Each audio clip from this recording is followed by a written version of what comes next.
Amina ati nasanze ibintu byose bibaho mu isi nubwo woshaka kubishikako byose ni nko gukurikirana umuyaga, usanga umaze kubishikako aravuze ngo byose n'ubusa, tute vanite.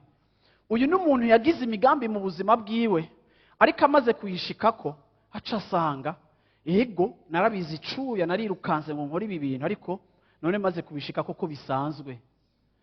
Nshaka kuvuga ngo mu by'umutima wanje byose wifuza gushikako byose birasanzwe.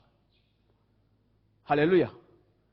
Kandi nkwiye kubirondera ntekanye kugira ngo maze kubironka sisange naruhiye canke ubutame bwanje ari ubw'ubusa, kuko nashize energy nyinshi cyane ku kintu kitari cahatari cyane. So kenshi iyo tugishaka ikintu tutarakibona tutarakironka, turaba très passionnel, turaba abantu bafise umuntu wese akamenya ibyo ukeneye, umuntu wese akamenya ibyo urimo, umuntu wese akamenya aho uri kuraja, umuntu wese akamenya ikintu kibuze. Hamwe tuvuze izina ryawe twese turazi besoin yawe, ariko ca kintu wamara kugishikako tukaryoherwa mu mwanya muto ukamenga ntaco washizeko. Kubera iki?